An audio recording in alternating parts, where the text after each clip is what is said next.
నమో వెంకటేశాయ. భగవద్బంధువులందరికీ సాదర ఆహ్వానం. కలియుగ దైవం శ్రీనివాసుడు సప్తగిరులపై వెలసి భక్తుల కోరికలను తీర్చుతూనే ఉంటాడు.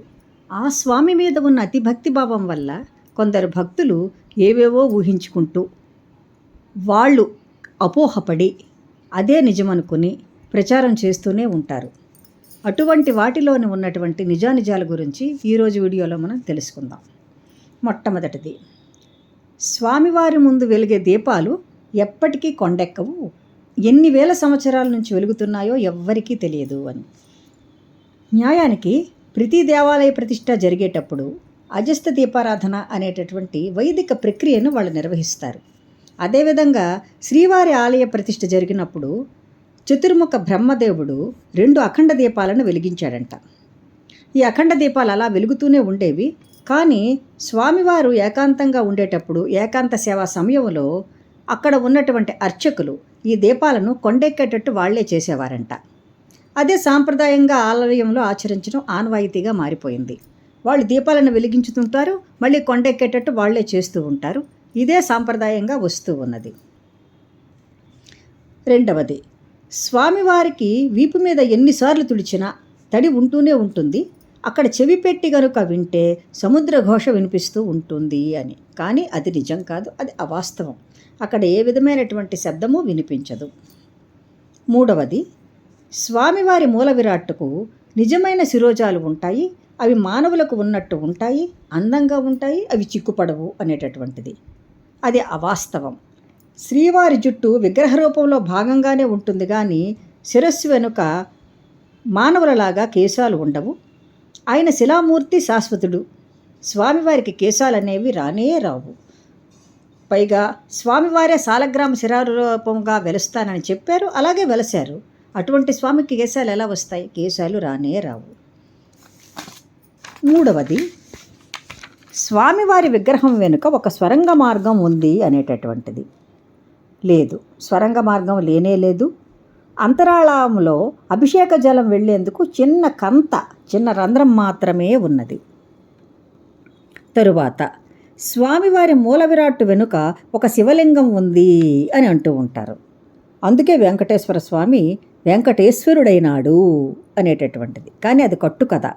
ఇక్కడ ఈశ్వర అనేటటువంటి పదానికి అధిపతి అనే అర్థం. అందువల్లే వెంకటేశ్వరుడు అయ్యాడు, కానీ అక్కడ వెనుక శివలింగం అనేది లేనే లేదు. మరొకటి, శ్రీవారి గర్భగుడిలో ఒక గోడపై శ్రీనివాసుడు కుబేరుడి దగ్గర అప్పు తీసుకున్నాడు కాబట్టి దానికి రుణపత్రం రాసిచ్చాడు. ఆ రుణపత్రం తామరపత్ర రూపంలో తాపడం చేయబడి ఉంది. అది అక్కడ ఉన్నవాళ్ళు చూస్తూ ఉంటారు, అర్చకులు వాళ్ళు అని అంటారు. కానీ ఈ తామ్రపత్ర విషయం ఒక అందమైన అభూత కల్పన మాత్రమే. తరువాత, తిరుమలలో దైవ దర్శనానికి వెళ్ళేటప్పుడు స్త్రీలు తలలో పూలు ధరించరాదు అని ఉన్నది ఎందుకు? దానికి ఏమైనా కారణం ఉందా అని అనుకుంటూ ఉంటారు. నిజానికి స్త్రీలు తలలో పూలు ధరించడం అనేటటువంటిది లౌకికమైన ఆనందం కోసం. పువ్వులు ధరిస్తూ ఆనందాన్ని పొందుతూ ఉంటారు, అందాన్ని కూడా చూసుకుంటూ ఉంటారు. అది లౌకిక ఆనందాన్ని కలిగిస్తుంది. కానీ తిరుమల వెళ్ళేటప్పుడు మనస్సు పూర్తిగా స్వామివారి మీద లగ్నం చేసుకోవాలి. తిరుమల వెళ్ళడం అనేటటువంటిది ఒక అపురూపమైన వరం, అరుదైన అవకాశం. స్వామివారి అనుజ్ఞ ఉంటేనే మాత్రమే మనం వెళ్ళగలం తిరుమల.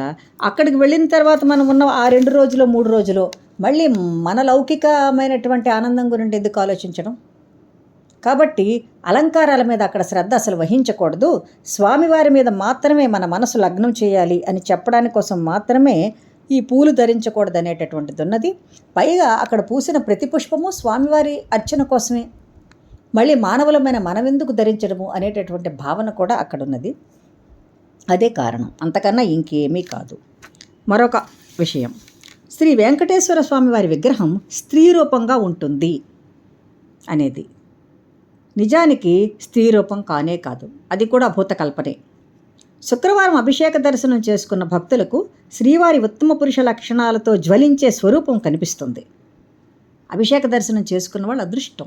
ఈ రోజులలో దొరకడం కష్టం అవుతున్నది. చూసిన వాళ్ళు మాత్రం అదే విధంగా చెప్తూ ఉంటారు, అదే భావన చేస్తూ ఉంటారు. స్వామివారికి స్త్రీ లక్షణాలు అనేటటువంటివి లేనే లేవు. తరువాత, తిరుమలలో శ్రీ స్వామివారి పాదాలు శుతిమెత్తగా ఉంటాయి. అర్చకులు పాదాలు తుడుస్తున్నప్పుడు మెత్తగా ఉన్నట్టు అనుకుంటారు, వాళ్ళు చెప్తూనే ఉంటారు అనేటటువంటిది. అదేమీ జరగదు. మనం ముందే అనుకున్నాం కదా, స్వామివారిది సాలగ్రామ శిలారూపమే. సాలగ్రామ శిలము ఎలా ఉంటుందో స్వామివారి పాదాలు కూడా అలాగే ఉంటాయి. కాకపోతే పరమాత్మని భావన చేసుకుని పరమాత్మ ఆ భావన వల్ల అతని శరీరంలో అంటే అతని విగ్రహంపై అర్చకులు చెయ్యి పెట్టినప్పుడు వాళ్ళ భావనలు వేరుగా అనిపించవచ్చు. అంతేగాని అది నిజం కాదు, అది వాస్తవం కానే కాదు, అది నమ్మదగిన విషయం అసలు కానే కాదు. మరొకటి, శ్రీవారికి అభిషేకం చేసే తరువాత చీరను ధరింపజేస్తారు అనేది. చాలామంది శ్రీవారిని దర్శనం చేసుకునేటప్పుడు కొన్ని అంచు ఉండేటటువంటి పంచెలను కట్టినప్పుడు అవి చూస్తారు, అవి చీరేమో అని భ్రాంతికి లోనవుతుంటారు వాళ్ళు అందుకనే అలా అనుకుంటూ ఉంటారు. అంతేగాని శ్రీవారికి అభిషేకం చేసిన తర్వాత నూతన వస్త్రాన్ని ధరింపజేస్తారు. అది 24 అడుగుల పొడవున్న ధోవతి ఉత్తరీయం.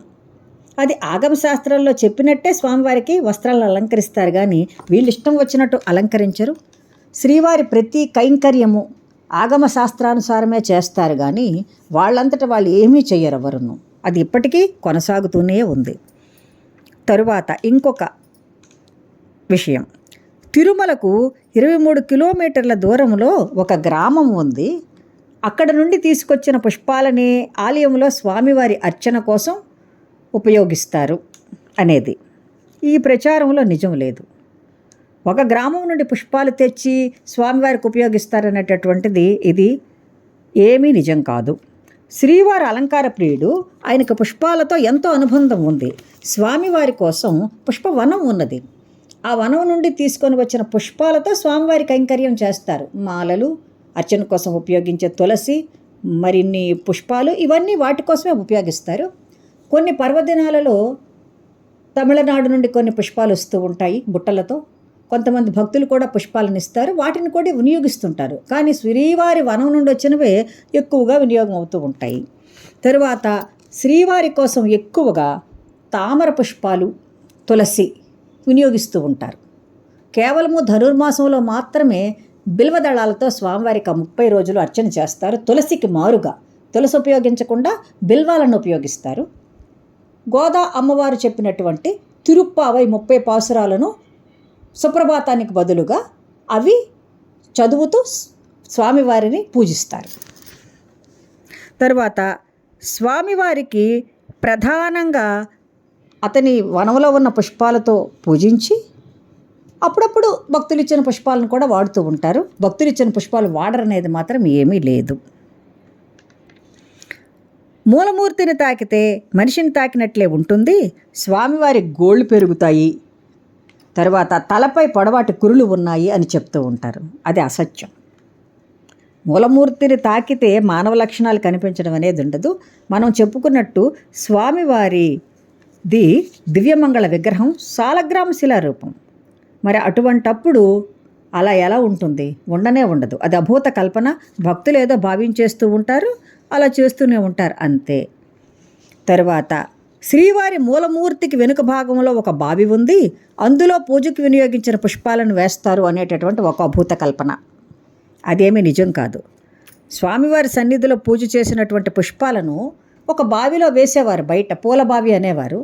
కానీ ఇప్పుడు ఎక్కువ పుష్పాలు వినియోగం అవుతున్నాయి కాబట్టి అవేం చేస్తూ ఉంటారంటే ఎవరు వాడనటువంటి ఒక కొండ ప్రాంతాలలో ఎక్కడో వేస్తున్నారని చెప్తున్నారు. ఇప్పుడు ఆ పుష్పాలను ఎవ్వరు తొక్కని ప్రదేశాలలో వేస్తున్నారని చెప్తున్నారు. కొన్ని పుష్పాలు బావిలో కూడా వేస్తారు. అంతేగాని స్వామివారి సన్నిధిలోనే ఆ బావి ఉన్నదనేటటువంటిది అవాస్తవం. స్వామివారి ఆలయంలో ఏమీ లేదు. నేను చెప్పినట్టు స్వామివారి అభిషేకం అయిన తర్వాత ఉండేటటువంటి జలం వెళ్ళడానికి ఒక కంత మాత్రమే అక్కడ ఉంది, అంతకన్నా ఇంకా ఏమీ లేదు. ఈ విధంగా భక్తులందరూ స్వామివారి మీద ఉన్నటువంటి అపోహలను తొలగించుకోవాలి. ఎవరేం చెప్పినా వినకూడదు. ఇవన్నీ అవాస్తవాలు. ఏదో అలా ఈ నోట ఆ నోట ప్రాకుతూ ఉంటాయి, అంతే. అంతకన్నా ఇంకేమీ లేదు. మరొక మంచి వీడియోతో మళ్ళీ కలుసుకుంటాను. సర్వం శ్రీ వెంకటేశ్వర చరణార్పణమస్తు. స్వస్తి.